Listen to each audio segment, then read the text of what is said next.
Sementara di sisi lain, Pak Wondo masih tetap sakit, belum kunjung sembuh juga. Bu Darti yang merawat Pak Wondo dengan tulus dan sepenuh hatinya. Hari-harinya Pak Kardi akhirnya memetik cengkeh sendirian karena Pak Wondo tidak berangkat kerja. Saat itu Pak Kardi memetik sendirian tanpa dibantu dengan petani yang lain, karena semuanya sudah mendapatkan tugas masing-masing. Sawah dan kebun milik Pak Demang Suryo itu sangat banyak dan luas. Hampir semua yang ada di desa itu milik Demang Suryo. Siang itu sinar matahari sangat menyengat masuk ke dalam kulit tubuh dan membuat kepala terasa pusing. Pak Kardi berpeluh keringat saat sedang bekerja sendirian memetik cengkehnya. Hawanya sangat panas, namun beliau tetap bersemangat kerja. Di kebun dan di sawah milik Demang Suryo, banyak ibu-ibu yang juga bekerja bertani di sana. Ibu-ibu yang bekerja di sawah biasanya mengenakan selendang sebagai roknya dan baju kebayanya untuk sehari-hari, serta mengenakan topi caping. Sementara bapak-bapak mengenakan baju berwarna coklat. Namun tidak hanya coklat, semua ada yang berbeda menggunakan celana pendek berwarna hitam dan penutup kepala yang menggunakan topi caping. Ada juga yang menggunakan belangkon. "Pak Kardi, ayo istirahat dulu Pak," ucap Pak Yanto. "Bentar, lagi tanggung Pak. Tidak baik loh Pak, duhur-duhur gini masih kerja. Makan siang dulu, lanjut nanti." Memang kata orang zaman dahulu, tidak baik kalau waktu duhur melakukan aktivitas. Pamali, takut terjadi apa-apa. Pak Kardi pun akhirnya menuruti apa yang diucapkan teman-temannya untuk istirahat terlebih dahulu. Siang itu mereka makan bersama, duduk lesehan di bawah tanah, makan nasi bekal yang dibawakan oleh istri masing-masing, sembari menikmati suasana semilir angin yang sepoi-sepoi sambil menyantap nasi dengan lauk ikan asin. Akan tetapi meskipun begitu mereka sangat menikmati itu. "Pak Wondo belum berangkat ya Pak?" tanya Pak Eko. "Belum Pak, gak tahu kapan berangkatnya. Tapi kok aneh ya Pak Wondo baru kerja di sini kok tiba-tiba jatuh sakit," timbal Pak Yanto. "Jangan-jangan," Pak Eko beropini liar. "Hus, gak boleh suuzon Pak," kata Pak Kardi. Beberapa saat kemudian tiba-tiba Pak Suryo datang ke sawah dan kebun. "Sedang makan ya Bapak? Enak-enak ya?" "Makan Pak, monggo," tanya Pak Kardi menawarkan. "Iya makasih, saya sudah makan." "Tumben Bapak kesini siang-siang?" "Saya mau minta tolong sama Bapak, bisa?" "Minta tolong apa ya Pak?" tanya Pak Kardi penasaran. "Nanti setelah makan, kalian ke rumah saya ya. Minta tolong untuk ambil pupuk di rumah untuk padi." "Oh iya baik Pak," jawab mereka. "Nanti pupuknya dibawa naik pick up saja." "Iya Pak." Beberapa saat kemudian setelah semuanya selesai makan, segera mereka pergi untuk rumahnya Demang Suryo, berjalan kaki di tengah terik panas sinar matahari. Sampainya di rumah Demang Suryo, bapak-bapak langsung ke tempat gudang penyimpanan pupuk yang ada di samping rumahnya. Saat mereka sedang akan mengambil pupuk karung di dalam gudang, betapa terkejutnya mereka melihat ada sosok ular kobra yang siap memangsa. "Loh Pak, kok ada ular kobra ini?" "Astagfirullah, gede banget lagi Pak," kata Pak Kardi. "Lah terus gimana dong ini Pak?" tanya Pak Eko. "Coba cari kayu," perintah Pak Kardi. Mereka berbagi tugas. Ada yang menjaga ular itu agar tidak kabur, dan salah satunya mencari kayu untuk memukul ular itu. Sementara Pak Danang, satpam rumah Pak Suryo, yang melihat mereka seperti ribut-ribut teriak dari pos jaga langsung menghampiri. "Ada apa ini bapak-bapak?" Itu Pak, lihat, ada ular kobra besar sekali," jawab Pak Kardi. Ular kobra itu berada tepat di depan pintu gudang, namun hanya diam saja di sana. "Bentar, saya panggilkan Pak Suryo dulu ya," ucap Pak Danang. Pak Danang langsung menghampiri Pak Suryo masuk ke dalam rumahnya. "Pak, maaf itu bapak-bapak mau ngambil pupuk di gudang. Akan tetapi ada ular kobra besar Pak." "Duh lupa, saya belum komunikasi dengannya," gumam Pak Suryo dalam hati. Beberapa saat kemudian Pak Suryo menghampiri bapak-bapak yang ada di depan pintu gudang. Mereka melihat Pak Suryo berkomat-kamit, entah apa yang diucapkannya, lalu meniupkannya ke arah ular kobra itu. Tak berselang lama, ular kobra itu langsung pergi begitu saja. Kok bisa ya ular itu nurut sama Pak Suryo? Bisik Pak Yanto kepada Pak Kardi.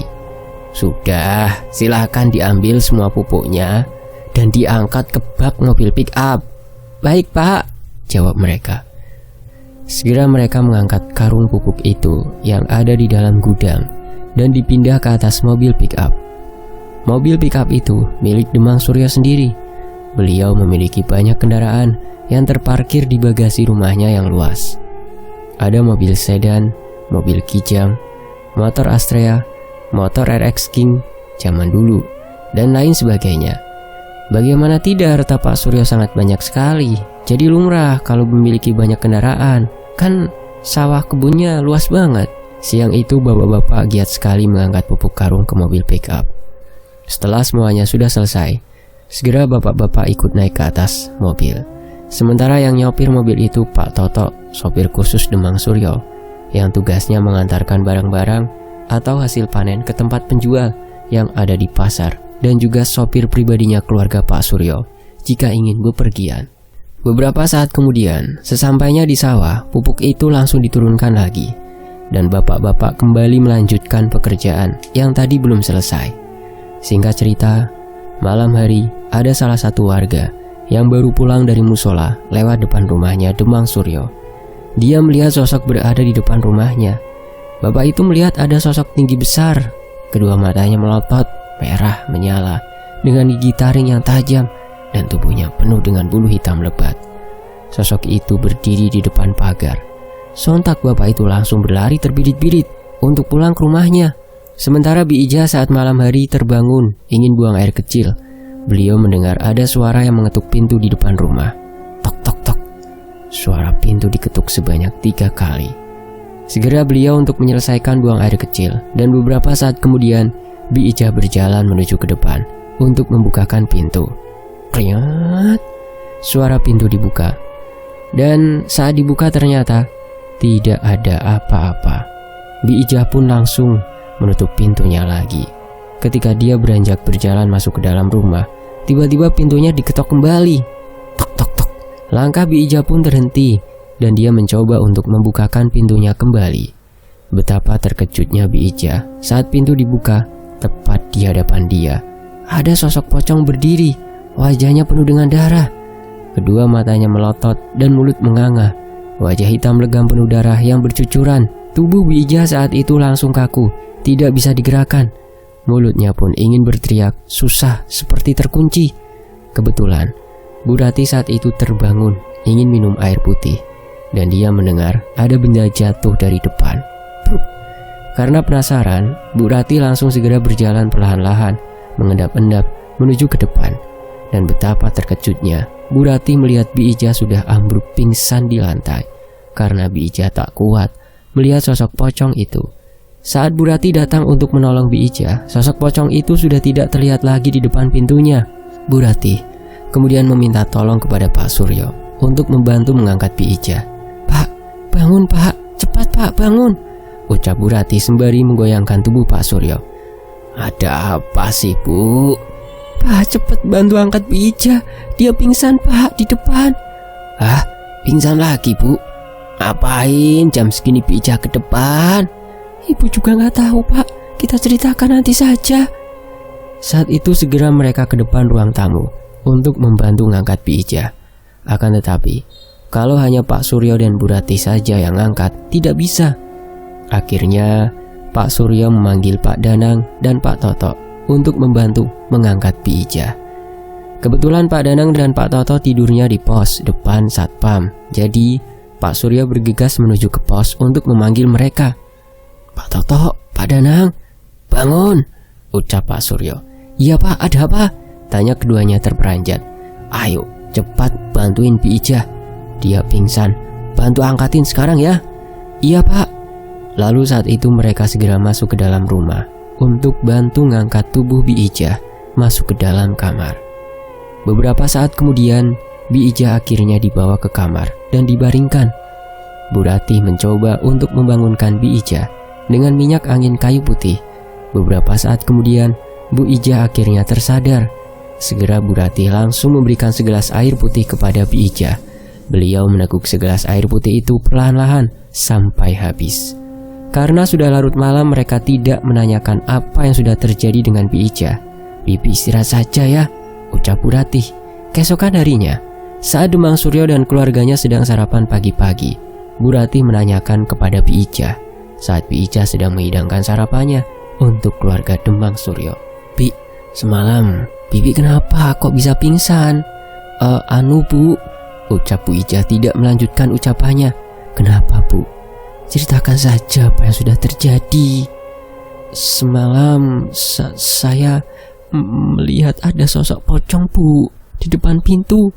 Makanya saya kaget dan tidak kuat melihat sosok itu." "Ah, pocong, Bi? Bi Ija ini lama-lama aneh. Masa waktu itu lihat genderuwo, sekarang lihat pocong?" kata Bu Ratih. "Iya, Bi. Bibi itu pasti cuma berhalusinasi, Bu. Karena Bi Ija kan penakut." "Saestu, Pak. Saya melihat dengan jelas, Pak."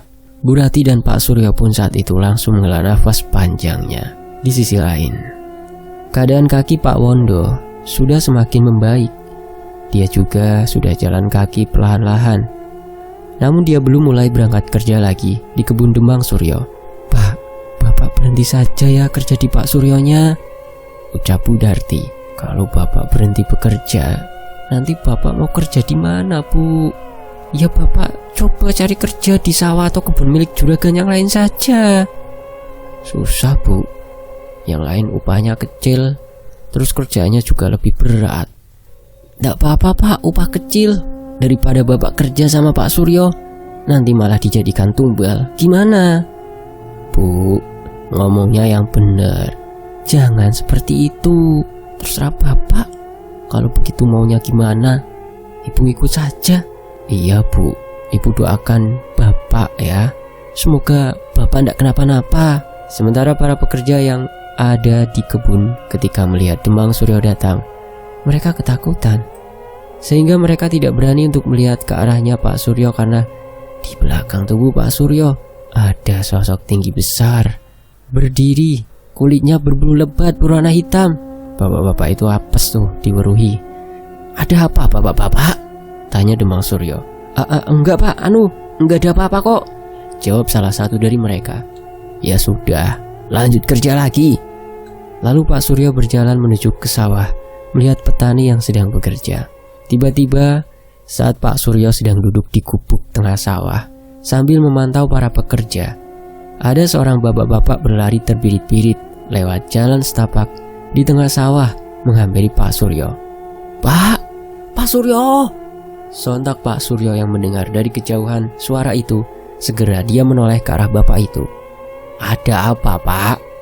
Sesampainya di dekat Pak Suryo, Bapak Rejo mengatur nafasnya terlebih dahulu yang masih terasa ngos-ngosan. "Pak, tolong Pak, saya mau pinjam uang, Pak. Tolongin saya, Pak." "Iya, Bapak tenang dulu. Memangnya ada apa, Pak?" "Anak saya sakit, Pak, dan harus dirujuk ke rumah sakit yang ada di kota, Pak. Makanya saya minta tolong banget mau pinjam uang sama Bapak," ujar Pak Rejo memelas. "Berapa butuhnya?" 200.000 saja, Pak." Lalu Pak Suryo segera merogoh saku celana dan mengambil uang yang ada di dalam dompet. "Ini, Pak, uangnya. Buat Bapak saja ya." "Alhamdulillah, terima kasih banyak, Pak. Semoga Bapak tambah sukses, berkah, umur panjang, sehat." "Amin, Pak." "Kalau begitu saya pamit dulu, Pak. Mau bawa anak saya ke rumah sakit. Assalamualaikum, Pak. Sekali lagi terima kasih ya, Pak." "Ya," jawab Pak Suryo singkat. Saat itu segera Pak Rejo bergegas pulang karena harus segera membawa anak bungsunya ke rumah sakit. Anaknya Pak Rejo masih berusia 7 tahun. Dia terkena sakit DBD dan harus segera ditangani pihak rumah sakit. Karena kalau tidak, bisa hilang nyawa anaknya Pak Rejo. Sore itu para petani bergegas untuk pulang ke rumah masing-masing.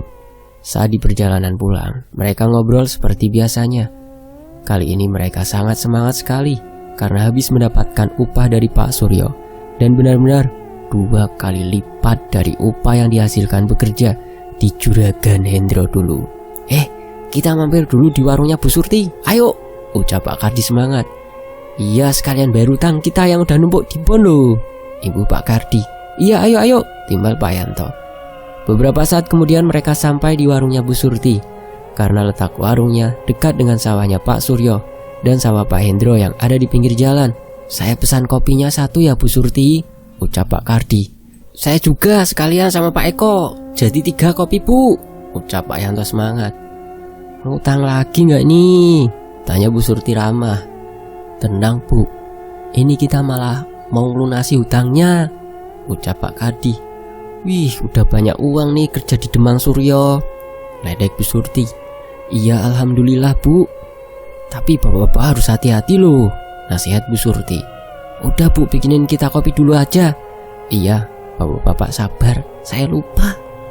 Segera Bu Surti beranjak untuk membuatkan kopi pesanannya bapak-bapak. Beberapa saat kemudian, kopi pesanannya bapak-bapak itu sudah siap dan diantarkan oleh Bu Surti. Silakan bapak-bapak, ini kopinya, ucap Bu Surti. Makasih ya Bu. Suara kopi diseruput oleh Pak Eko. Hati-hati loh, masih panas kopinya itu Pak, jawab Bu Surti. Oh iya bapak-bapak, Pak Wondo kok ndak pernah kelihatan di mana ya? Pak Wondo kan masih sakit Bu. Emang Bu Surti ndak tahu? Loh, memangnya belum sembuh toh? Belum Bu. Wah, jangan-jangan jangannya aneh-aneh Bu mikirnya, kata Pak Eko. Sore itu jalanan depan warung sangat ramai. Semua warga berjalan menuju ke arah lapangan desa. Banyak dokar dan becak yang lewat sore itu menuju ke lapangan. Kok rame-rame? Ada apa ya? Kata Pak Yanto. Emangnya bapak-bapak ndak tahu? Tanya Bu Surti. Tahu apa ya Bu? Kan nanti malam ada acara wayang kulit Pak di lapangan. Banyak pedagang jajan tradisional. Saya juga habis maghrib mau tutup warung saja. Soalnya mau nonton wayang kulit. Kan jarang-jarang di desa kita ada wayang kulit. Kok saya ndak tahu ya Bu? Ucap Pak Yanto heran. Kemarin pasti bapak-bapak ndak ikut rapat di balai desa ya? Enggak lah Bu.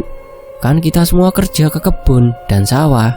Lagian ndak ada yang ngasih tahu juga kalau akan ada wayang kulit nanti malam.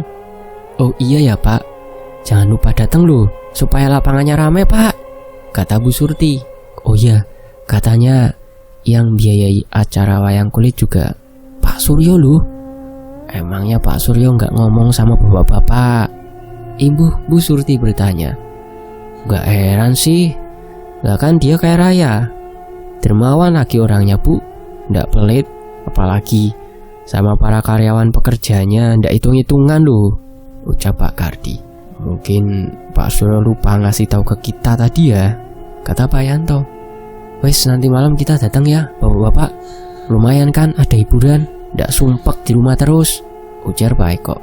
Iya, mumpung masih ada uang loh. Ya meskipun gratis sih kalau nonton wayang kulit. Singkat cerita, malam hari pun tiba. Semua sudah bersiap-siap untuk pergi ke lapangan untuk nonton wayang kulit. Saat itu para ibu-ibu sudah datang lebih awal. Sementara bapak-bapak janjian belakangan berangkat bareng-bareng. Mereka berjalan harus melewati persawahan dan kebun yang gelap hanya dengan membawa lampu Petromax untuk penerangan jalan raya. Saat itu Pak Wondo tidak ikut karena kakinya kambuh, terasa gatal dan sakit lagi. Untuk menuju ke lapangan, bapak-bapak harus melewati rumahnya Pak Suryo. Penampilan mereka ketika akan nonton pertunjukan wayang kulit seperti biasanya. Malah ada yang membawa sarung untuk menutupi tubuh dari kedinginan dan menghindari nyamuk. Ketika lewat tepat di depan rumahnya Pak Suryo, betapa terkejutnya bapak-bapak melihat ada sosok ular yang melintas menuju ke rumah Pak Suryo. Dan yang anehnya, ular itu bisa nembus pagar besi rumah Pak Suryo. Pagarnya itu nggak berongga, rapet. Loh, itu ularnya kenapa bisa nembus pagar ya? Aneh sekali. Atau jangan-jangan itu ular siluman, ucap Pak Yanto. Iya, bisa jadi itu. Udahlah, ayo jalan aja, timbal Pak Eko. Mereka bertiga melanjutkan kembali perjalanannya menuju ke lapangan. Akan tetapi baru beberapa langkah mereka berjalan dari pagar rumah Pak Suryo. mereka merasakan ada hembusan angin kencang, dan mereka mencium aroma bau busuk yang menyeruak masuk ke dalam hidung. Baunya seperti bau bangkai dan bau anyir darah. Mereka juga mendengar ada suara yang menggeram di belakang mereka. Seketika, bulu kuduk mereka langsung berdiri. Semua tubuhnya gemetaran dan terasa kaku. Apalagi suasana malam itu sangat sepi sekali dan gelap di depan rumahnya Pak Suryo. "Suara apa itu?" ucap Pak Yanto. Karena penasaran, mereka mencoba untuk melihat ke belakang, dan betapa terkejutnya mereka saat melihat ke belakang. Ternyata ada sosok genderuwo tinggi besar. Kedua matanya merah menyala dengan gigi taring yang panjang dan tajam, serta bulu yang tebal dan hitam. "Ah!" teriaknya. Seketika mereka lalu berlari terbirit-birit menuju ke lapangan. Sesampainya di lapangan, ketiganya langsung mengatur nafas dan terasa tidak beraturan nafasnya. Di lapangan sudah banyak warga yang berkumpul dan duduk lesehan dengan tikar yang dibawa dari rumah masing-masing. Semua warga terlihat bahagia sekali karena sudah beberapa tahun di desa itu tidak pernah ada hiburan malam. Sementara Pak Kardi, Pak Eko, dan Pak Yanto yang tidak membawa tikar akhirnya memilih duduk di atas rumput. Acara sudah segera dimulai. Semua sudah duduk tenang menyaksikan wayang kulit itu. Dan ketiga bapak-bapak tadi sudah melupakan kejadian tadi yang terjadi di depan rumah Pak Suryo, karena mereka semua fokus menyaksikan wayang kulit. Saat itu pertunjukan wayang kulitnya berjalan dengan lancar. Beberapa pedagang juga ikut menonton pertunjukan wayang kulit itu. Kala itu Demang Suryo dan keluarganya ikut menyaksikan pertunjukan tersebut. Hari semakin larut. Beberapa penonton yang menyaksikan ada yang sudah mengantuk dan memutuskan untuk pulang meskipun pertunjukannya belum selesai. Sementara Pak Eko, Pak Yanto, dan Pak Kardi memilih tetap menonton wayang itu sampai selesai nanti. "Ayo pulang saja, Pak," ucap Pak Eko. "Nanti saja nanggung. Kita kan jarang nonton seperti ini. Jangan sia-siakan," kata Pak Kardi. "Wah, ya betul Pak, kita nonton sampai selesai saja," timbal Pak Yanto. "Ya sudah, kalau begitu kita lanjut." Sesekali mereka digigit nyamuk karena berada di sebuah lapangan yang dekat dengan sawah, apalagi tempatnya gelap. Untungnya, mereka membawa sarung sebagai pelindung tubuhnya dari gigitan nyamuk. Acara wayang sudah selesai. Semua berhamburan untuk pulang. Kebanyakan warga yang pulang sampai selesai adalah bapak-bapak. Semua warga berbondong-bondong membawa obor atau lampu petromax untuk penerangan jalan yang mereka lewati. Dan saat itu, para warga ketika melewati jalanan depan rumahnya Pak Suryo, mereka dikejutkan dengan sosok tinggi besar yang berdiri di depan pagar rumah Pak Suryo. "Astagfirullah, apa itu bapak-bapak?" Genderuwo, Pak," jawab yang lain. Sesosok itu berdiri di depan pagar rumahnya Pak Suryo seperti penjaga rumahnya, dengan kedua mata merah menyala dan bulu tebal berwarna hitam dan gigi bertaring panjang dan tajam. Semua warga yang melihat sosok itu langsung merinding seketika bulu kuduknya berdiri semua dan tubuh gemetaran. Tidak hanya itu, mereka juga melihat di sampingnya sosok genderuwo itu ada ular yang sangat besar sekali, membuat semua warga begitu ngeri. Tiba-tiba saja pemilik rumah, Demang Suryo, datang menghampiri mereka yang sedang berdiri di tengah jalan. "Ada apa ini bapak-bapak?" "Itu Pak, di depan pagar rumah Bapak ada sosok genderuwo sama ada ular besar sekali Pak." "Mana? Gak ada apa-apa kok bapak-bapak." "Ada beneran, kita semua lihat loh Pak." "Kami masuk ke dalam rumah dulu ya Pak," ucap Pak Suryo enteng. Lalu saat itu Pak Suryo dan istrinya langsung masuk ke dalam rumah. Anehnya saat Pak Suryo masuk, sosok itu langsung menghilang. Para warga tersebut akhirnya bisa melanjutkan perjalanannya untuk pulang ke rumah masing-masing. Akan tetapi, saat di perjalanan, mereka menggunjingkan Demang Suryo. "Kok aneh ya? Cuma kita-kita saja yang melihat sosok itu, sementara Pak Suryo tidak. Pas dia masuk juga sosok itu langsung tidak ada," ucapnya. "Iya, betul bapak-bapak. Mungkin itu siluman peliharaannya Pak Suryo. yang membuat dirinya kaya raya seperti sekarang.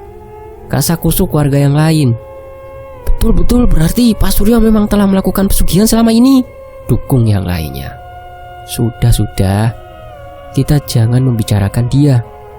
Biarkan saja, kita jangan nuduh dulu, katanya. Mereka pun menghentikan obrolannya tentang Pak Suryo dan melanjutkan perjalanan pulang. Sementara di sisi lain, Pak Eko, Yanto, dan Kardi masih berada di belakang para warga yang lain. Saat mereka sedang berjalan melewati jalanan yang kanan kirinya ada sawah, ketiganya merinding karena mendengar ada suara kaki yang berjalan di belakang mereka. Srek, srek, srek. Sontak, mereka langsung terhenti langkahnya mendengar ada suara itu. Suara apa itu bapak-bapak? Ucap Pak Yanto. Sudah, palingan suara hewan dari sawah lewat. Udah yuk kita lanjut jalan saja. Ketika mereka melanjutkan perjalanannya, baru beberapa langkah, tiba-tiba terdengar lagi suara itu semakin keras dan semakin dekat. Srek, srek, srek. Mereka langsung ketakutan. Bulu kuduknya sudah mulai berdiri, dan salah satu dari mereka mengingat tentang kematiannya dari Bu Narti. Mereka saling pandang sejenak ketika mendengar suara itu. Lalu Pak Kardi mulai membuka pembicaraan. Jangan-jangan arwahnya Bu Narti, timbal Pak Yanto. Ketiganya langsung berpegangan tangan. Keringat dingin mulai menetes dan tubuhnya yang gemetaran. Kita lihat yuk bapak-bapak, usul Pak Eko. Karena penasaran, perlahan-lahan mereka mencoba untuk melihat ke belakang. Dan saat melihat ke belakang, betapa terkejutnya mereka melihat ada sosok pocong yang berdiri di belakang mereka dengan wajahnya yang hancur penuh dengan darah dan mulutnya menganga. Sosok itu kedua matanya melotot dan berwarna hitam. Ketiganya langsung berteriak kencang ketika melihat sosok itu. Mereka langsung berlari terbirit-birit melihat sosok pocong itu. Ketiganya tidak memperdulikan satu sama lain karena lari sendiri-sendiri berharap cepat sampai di rumah. Sementara di sisi lain, Bi Ijah yang berada di dalam rumahnya Pak Suryo. Beliau sedang ingin buang air kecil. Tiba-tiba saja mendengar ada suara aneh di belakang rumahnya. Suara yang Bi Ijah dengar itu adalah suara seperti orang yang sedang menyapu halaman dengan sapu lidi. Dan saat itu, Bi Ijah langsung penasaran mendengar suara itu. Dia pun segera untuk melihat ke belakang rumahnya. Apa yang sebenarnya terjadi? Dia berjalan mengendap-endap dan perlahan-lahan, tidak lupa, Bi Ijah membuka pintu belakangnya terlebih dahulu. Kreat. Dan betapa terkejutnya Bi Ijah ketika membuka pintu, ternyata tidak ada apa-apa di sana. Padahal beliau jelas-jelas mendengar ada suara orang yang sedang menyapu halaman dengan sapu lidi. Seketika bulu kuduk Bi Ijah langsung merinding dan berdiri dan langsung menutup kembali pintu belakangnya. Lalu Bi Ijah segera untuk kembali ke kamarnya karena takut. Keesokan harinya, pagi sekali, tiba-tiba ada tetangganya yang datang ke rumah Pak Suryo. Assalamualaikum, ucap Bu Timah. Waalaikumsalam Bu, ada apa? Ucap Pak Danang. Saya mau ketemu Pak Suryo. Saya mohon bukakan pagarnya ya Pak. Bentar Bu, saya bukakan dulu kuncinya ya. Silakan Bu, masuk. Tok tok tok. Assalamualaikum, ucap Bu Timah yang sampai di pintu rumah. Ya, terdengar sahutan dari balik pintu. Kreat, suara pintu dibuka. Ada apa Bu Timah? Tanya Bi Ijah yang pertama kali membukakan pintu. Saya mau ketemu sama Pak Suryonya ada. Sebentar ya, saya panggilkan dulu ya Bu. Ngomong-ngomong kalau boleh tahu, ada perlu apa Bu biar nanti saya sampaikan? Saya mau pinjam uang sama Pak Suryo Bu. Dan saat itu Bi Ijah pun langsung beranjak pergi untuk memanggil Pak Suryo yang sedang duduk santai di belakang rumahnya bersama dengan Bu Rati. Maaf Pak, Bu, permisi. Ada apa Bi? Di luar ada tamu Pak. Siapa? Dan mau apa dia kesini? Bu Timah Pak, katanya mau pinjam uang sama Bapak. Segera Pak Suryo bangkit dari tempat duduknya dan berjalan keluar ruang tamu untuk menemui tamu tetangganya yang datang. Ya, ada apa Bu Timah? Saya mau pinjam uang Pak. Silakan duduk dulu Bu. Lalu Bu Timah pun duduk di ruang tamu, berhadapan dengan Pak Suryo. "Ibu mau pinjam uang berapa?" "Saya mau pinjam uang 300.000 Pak. Suami saya sakit Pak, harus dibawa ke rumah sakit yang ada di kota." Jelas Bu Timah. "Iya ya, saya ambilkan dulu uangnya ya Bu." Saat itu Pak Suryo langsung bergegas berjalan masuk ke dalam kamar untuk mengambilkan uang. Beberapa saat kemudian Pak Suryo akhirnya kembali juga dari kamarnya. "Ini Bu uangnya," ucap Pak Suryo sembari memberikan kepada Bu Timah. "Terima kasih banyak Pak, nanti saya pasti akan kembalikan."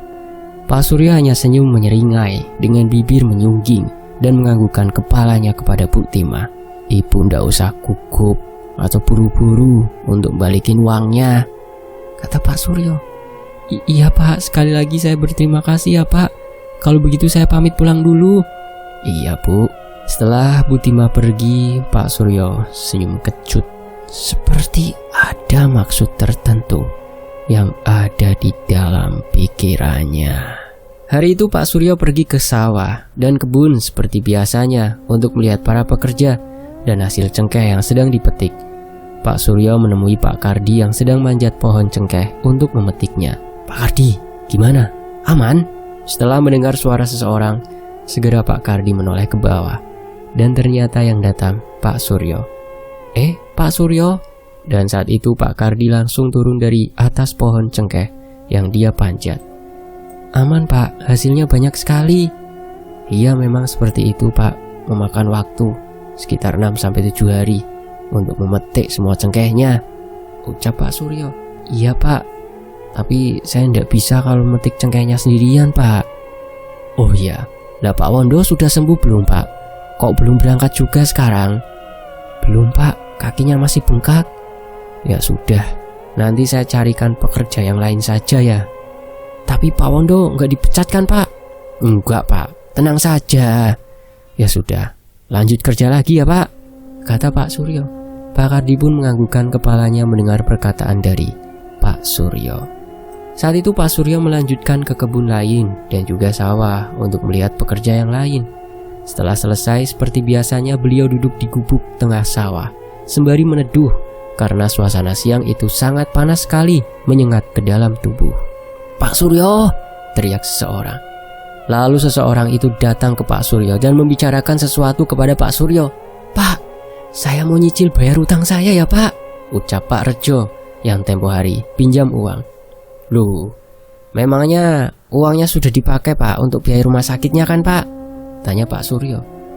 "Ada saudara saya yang membiayai rumah sakitnya Pak, yang dari kota pulang kampung, makanya ini saya mau mengembalikan uang Bapak." "Oh gitu, ya sudah, saya terima ya Pak uangnya." "Iya Pak, silakan." "Oh iya Pak, kira-kira ada pekerjaan untuk saya ndak ya Pak?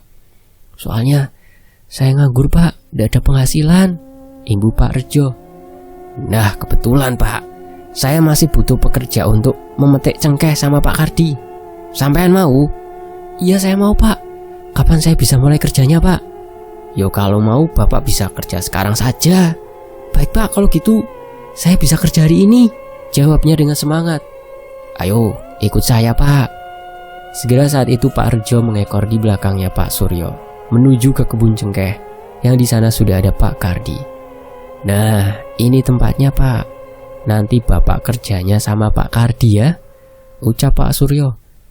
"Pak Kardi, ini teman kerja Bapak yang baru," kata Pak Suryo. Saat itu Pak Kardi akhirnya turun lagi untuk menemui Pak Suryo dan Pak Rejo. "Pak Rejo, ini kenalin Pak Kardi," ucap Pak Suryo memperkenalkan. Mereka berdua pun akhirnya saling berkenalan satu sama lain. "Pak Kardi, nanti Pak Rejo tolong diajarkan cara kerjanya ya." "Iya siap Pak." Pak Kardi bersikap ramah dengan Pak Rejo dan saat itu juga Pak Rejo diajarkan oleh Pak Kardi cara kerjanya untuk memetik cengkeh. Sementara di sisi lain, Pak Wondo di rumah sudah membaik, namun belum juga diperbolehkan untuk berangkat kerja di kebunnya Pak Suryo. "Bu, Bapak bosen kalau di rumah terus seperti ini. Bapak mau berangkat kerja lagi ya Bu?" "Ibu nggak akan izinin Pak." "Lah Kalau bapak ndak kerja kita ndak punya uang, Bu. Nggak apa-apa, Pak. Mending kita makan singkong tiap hari daripada bapak nanti yang akan dijadikan tumbal. Astagfirullah, Bu. Jangan bilang seperti itu, Bu. Akan memang seperti itu, Pak. Bapak nyadar ndak sih? Bu Narti dulu aja sudah jadi korbannya kok. Sampai sekarang arwahnya masih gentayangan. Semua warga sudah pada tahu kalau Demang Surya itu melakukan pesugihan. Pak Wondo pun menghela nafas panjang mendengar ucapan dari istrinya, karena Pak Wondo belum percaya desas-desus itu. Aduh, sakit, Bu. Rintih Pak Wondo tiba-tiba. Kenapa, Pak? Tanya Bu Darti panik. Kaki bapak tiba-tiba sakit lagi, Bu. Biar ibu urut dulu ya, Pak. Perlahan-lahan dengan laten, Bu Darti mengurut kakinya Pak Wondo yang masih terasa sakit. Pelan-pelan aja, Bu, sakit. Iya, ini juga pelan-pelan kok, Pak. Beberapa saat kemudian, setelah dipijit, Pak Wondo sudah tidak merasakan sakit lagi pada kakinya. Pak Wondo bingung harus bagaimana supaya mendapat izin untuk bekerja lagi di kebunnya Demang Suryo. Ibu mau belanja dulu ya, Pak, ke pasar. Belanja apa, Bu? Emangnya ada uang? Ada, Pak, sedikit. Ibu mau beli ikan asin. Ya wes, Bu, hati-hati. Siang itu Bu Darti naik dokar bersama dengan Bu Karseh menuju ke pasar untuk belanja. Mereka naik dokar di jalanan desa yang masih asri, penuh dengan pepohonan yang hijau dan masih sejuk. Bu, mau beli apa ke pasar? Tanya Bu Karseh. Saya mau beli ikan asin saja, Bu. Oh ya, Bu. Pak Wondo sudah sembuh belum? Kata suami saya. Pak Wondo kok belum berangkat kerja juga? Sudah mendingan sih, Bu. Tapi ya itu, saya belum memperbolehkan suami saya untuk kerja di sana. Loh, emangnya kenapa, Bu? Lumayan loh kerja sama Demang Suryo. Hidup saya sekarang juga sudah lumayan bisa makan lauk ikan kok. Nggak kayak dulu ikan asin terus, ucap Bu Karseh. Iya, Bu. Tapi saya ndak yakin kalau suami saya kerja di sana karena saya takut nanti dijadikan tumbal. Apalagi waktu itu baru kerja di Pak Suryo saja, suami saya langsung jatuh sakit. Loh, kalau itu sih musibah, Bu.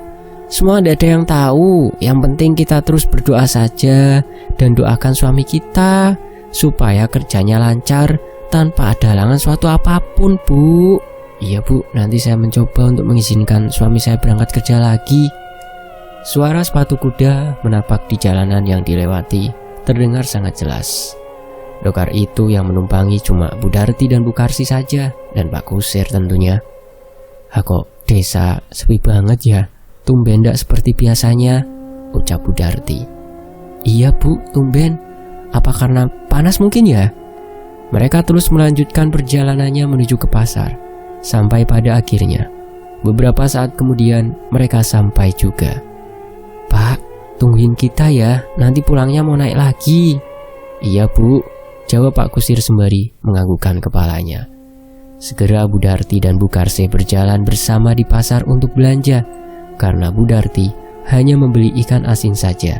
Jadi, dia harus menunggu Bu Karseh terlebih dahulu. Mau beli apa, Bu? Tanya Bu Darti. Saya mau beli ikan bandeng dulu, Bu, jawab Bu Karseh. Setelah sudah selesai belanja, mereka segera untuk pulang karena sudah ditunggu Pak Kusir. Perjalanan yang mereka lalui dari rumah menuju ke pasar cukup jauh karena rumah mereka berada di pelosok sekali. Beberapa saat kemudian, mereka akhirnya sampai juga di rumahnya masing-masing. Tak lupa, mereka membayar lebih kepada Pak Kusir karena tadi sudah menunggu mereka. Di sisi lain, Pak Yanto yang sedang bekerja di sawah tiba-tiba saja merasakan kedua matanya kunang-kunang, kepala terasa pusing, keringat bercucuran, wajahnya memucat, dan tenaganya terasa lemas. Samar-samar, di penglihatannya sore itu, Pak Yanto melihat ada sosok ular besar sekali di tengah sawah. Karena tidak kuat merasakan pusing dan mata yang berkunang-kunang, saat itu Pak Yanto akhirnya pingsan dan sementara Pak Eko yang membelakangi tubuhnya Pak Yanto langsung membalikan tubuh untuk melihat apa yang terjadi. Dan saat melihat, betapa terkejutnya Pak Eko. Pak Yanto sudah terkapar pingsan di sawah. "Astagfirullah Pak Yanto, tolong!" teriak Pak Eko meminta tolong. Para pekerja yang lain mendengar teriakan Pak Eko, segera menghampiri dan menolong Pak Yanto. "Pak, tolong angkatin Pak Yanto." Segera Pak Yanto diangkat oleh yang lain dan dibawa ke gubuk tengah sawah untuk dibaringkan.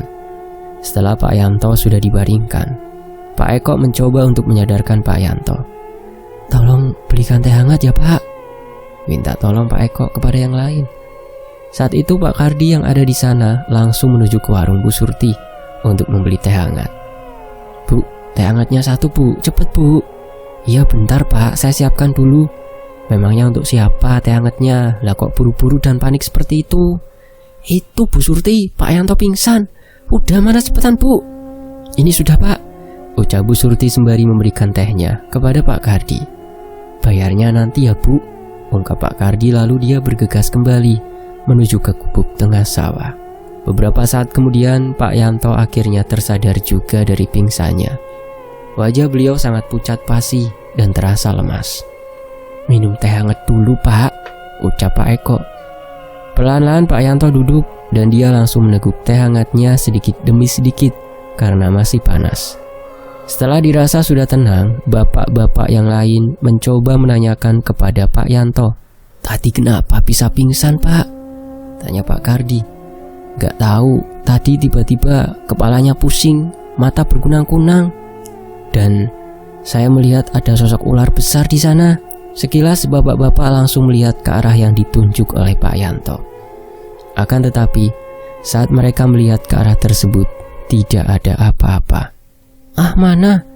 Tidak ada apa-apa kok Pak Yanto. Bapak pasti berhalusinasi tadi." "Beneran loh bapak-bapak, saya lihat ular besar itu. Kalau tidak percaya ya sudahlah, tidak apa-apa," ucap Pak Yanto. "Sekarang mau lanjut kerja lagi atau mau istirahat dulu Pak?" tanya Pak Eko. "Saya mau istirahat dulu, soalnya kepala saya masih terasa sangat pusing Pak." "Ya sudah kalau gitu." Beberapa bapak-bapak yang lain melanjutkan kembali pekerjaannya.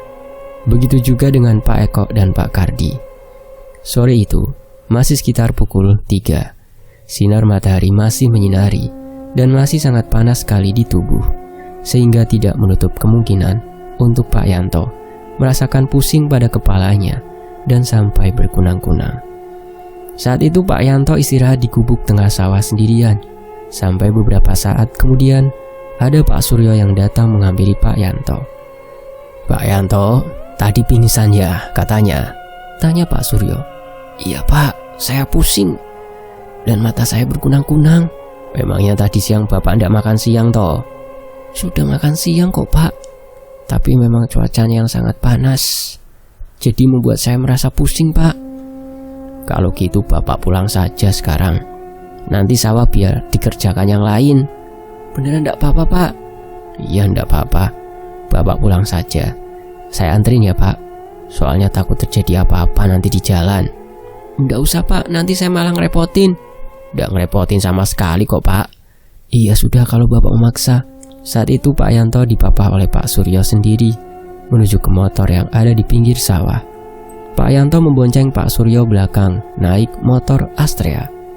Beberapa saat kemudian mereka akhirnya sampai juga di rumahnya Pak Yanto.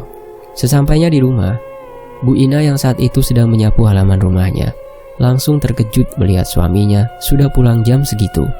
"Loh Pak, ada apa kok jam segini sudah pulang?" "Pak Yanto, tadi pas sedang kerja pingsan Bu, makanya saya anterin pulang." "Ya Allah, kenapa bisa pingsan Pak? Ya sudah, ayo masuk dulu Pak," kata Bu Ina. Saat itu Pak Yanto dipapah oleh Bu Ina dan Pak Suryo masuk ke dalam rumah. Pak Yanto dibaringkan di atas tikar yang terbuat dari anyaman bambu. "Kalau begitu, saya pulang dulu ya Bu. Ini ada uang untuk Pak Yanto," ucap Pak Suryo sambil memberikan uang kepada Bu Ina. "Terima kasih ya Pak, maaf sudah merepotkan Bapak." "Iya Bu, sama-sama. Pak Yanto dibiarkan istirahat saja ya Bu," ungkap Pak Suryo. Segera Pak Suryo langsung pergi dari rumah Pak Yanto setelah berpamitan.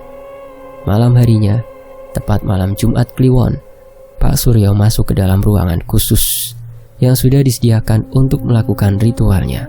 Tengah malam sekitar pukul 12 malam, beliau sudah memasuki ruangan itu untuk melakukan ritual dengan bersetubuh dengan sosok Ratu Ular sesuai syarat perjanjiannya. Tidak hanya itu, di tempat ritual itu ada seekor siluman ular peliharaannya untuk menjaga keluarganya. Siluman ular itu diberikan oleh sosok ratu. Saat itu Pak Suryo sudah telanjang bulat menunggu sosok ratu itu datang menghampirinya masuk ke dalam ruangan ritual itu. Selama ini, Bu Ratih tidak pernah tahu apa yang sudah dilakukan oleh suaminya. Dia tidak boleh ikut campur apa yang dilakukan Pak Suryo. Kemenyan mulai dibakar oleh Pak Suryo. Asap mulai mengepul di dalam ruangan itu, dan beberapa sesajen juga sudah disiapkan sebagai persembahannya. Pak Suryo langsung merapalkan mantranya untuk memanggil sosok itu datang ke dalam ruangannya. Beberapa saat kemudian, sosok itu datang dengan sebuah kereta kencana kerajaan beserta dengan kuda putih. Sosok itu sangat cantik dan anggun, berwibawa sekali baunya. Juga sangat wangi sekali, disertai dengan hembusan angin datang masuk ke dalam ruangan ritual itu. Setelah selesai melakukan hubungan dengan sosok itu, Pak Suryo diminta untuk mempersembahkan tumbal lagi besok. Kau harus memberikan nyawa manusia lagi kalau kau ingin kaya raya dan tidak ingin kekayaan kamu habis, ucap sosok itu. Jangan lupa setiap 3 bulan sekali kau harus menyiapkannya, imbuhnya. Baik Ratu, ucap Pak Suryo sembari menganggukkan kepalanya. Kereta kencana sudah datang menghampiri dan sosok wanita cantik itu naik kembali ke kereta kencana untuk kembali ke asalnya. Pak Suryo terdiam sejenak. Beliau bingung, siapa yang harus dijadikan tumbal selanjutnya? Seketika Pak Suryo kepikiran tentang anaknya Pak Rejo yang masih sakit itu. Dan dia akan menumbalkan anaknya Pak Rejo, karena menurut Pak Suryo, Pak Rejo memiliki banyak anak. Singkat cerita, keesokan paginya Pak Suryo menemui Pak Rejo di kebun. Dia memberikan amplop yang berisi uang untuk Pak Rejo dengan alasan ingin membantu anaknya yang masih sakit. Pak, ini uang buat Bapak, tolong ambil ya. Tapi maaf Pak, ini buat apa? Ambil saja Pak, ini buat anak Bapak yang masih sakit. Atau terserah Bapak mau gunakan buat apa uangnya. Pak Rejo yang merupakan orang yang serba kekurangan diberikan uang sebanyak itu secara cuma-cuma. Dia pun langsung menerimanya. Apalagi Pak Rejo belum mengetahui tentang pesugihan yang sudah dilakukan oleh Pak Suryo. Terima kasih banyak Pak, terima kasih. Saya janji akan bekerja keras semaksimal mungkin. Saya juga akan rajin bekerja, ucap Pak Rejo. Sama-sama Pak. Sekarang Bapak pulang saja ya. Temui anak Bapak, kasihankan dia. Iya Pak, makasih Pak. Bapak memang baik sekali. Saat itu Pak Rejo langsung menuju ke rumah sakit untuk menemui anaknya. Pak Suryo sengaja menyuruh Pak Rejo segera pulang karena sukma anaknya sudah diikat untuk dijadikan tumbal pesugihan Pak Suryo. Sesampainya di rumah sakit, Pak Rejo langsung panik dan menangis jadi-jadinya karena anak perempuannya kritis.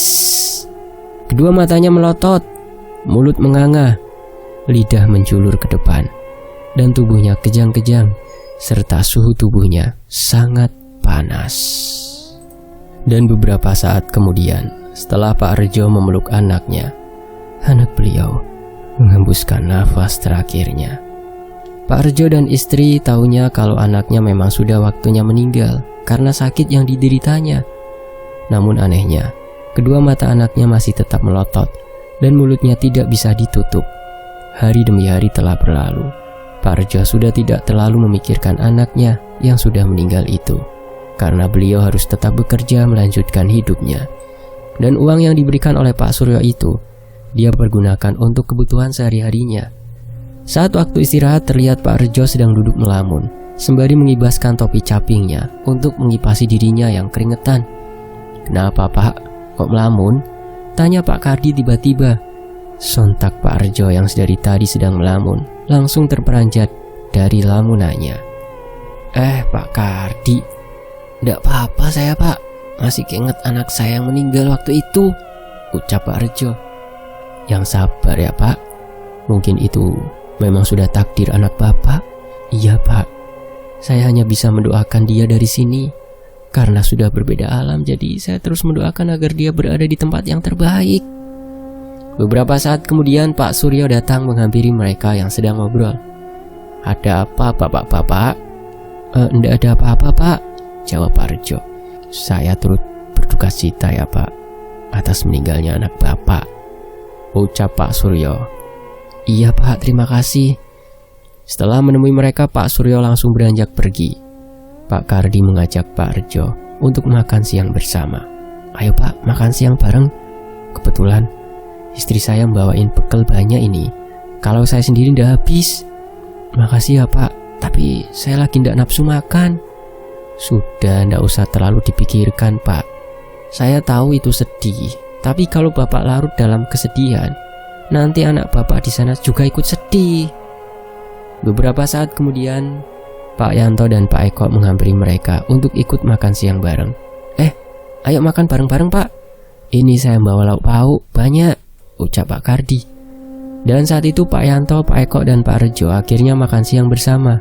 Duduk lesehan di tanah dengan semilir angin yang datang membuat suasana segar.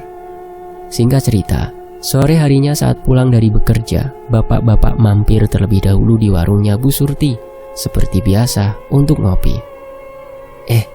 "Kita ke rumah Pak Wondo yuk, kita jengukin. Gimana keadaannya sekarang ya?" ucap Pak Kardi. "Iya Pak, nanti malam saja kita ke sana setelah selesai sholat maghrib ya," timpal Pak Yanto. Oke, kita nanti malam ke sana," setuju Pak Eko. Mereka lalu membicarakan sesuatu di warungnya Bu Surti. Pak Kardi yang membuka pembicaraannya terlebih dahulu. Pak Rejo kasihan sekali, tidak fokus kerjanya karena memikirkan anaknya yang baru saja meninggal. "Emangnya meninggalnya karena apa Pak?"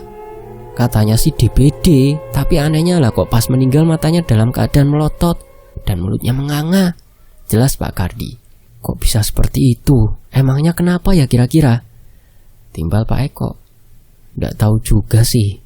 Tapi waktu itu, sebelum Pak Rejo ke rumah sakit untuk melihat anaknya yang terakhir kalinya, saya melihat Pak Rejo diberi uang cuma-cuma oleh Pak Suryo dan diperbolehkan untuk pulang. Tak lama dari itu, anaknya meninggal dunia." Saksi Pak Kardi. "Sudah jelas itu pasti dijadikan," timpal Bu Surti. "Sudah dijadikan apa Bu? Jangan ngada-ngada bicaranya." Bersambung. Nantikan kelanjutannya hanya di Fakta Sejarah. Demikianlah pesugihan Demang Suryo. Saya pamit ya. Wassalamualaikum warahmatullahi wabarakatuh.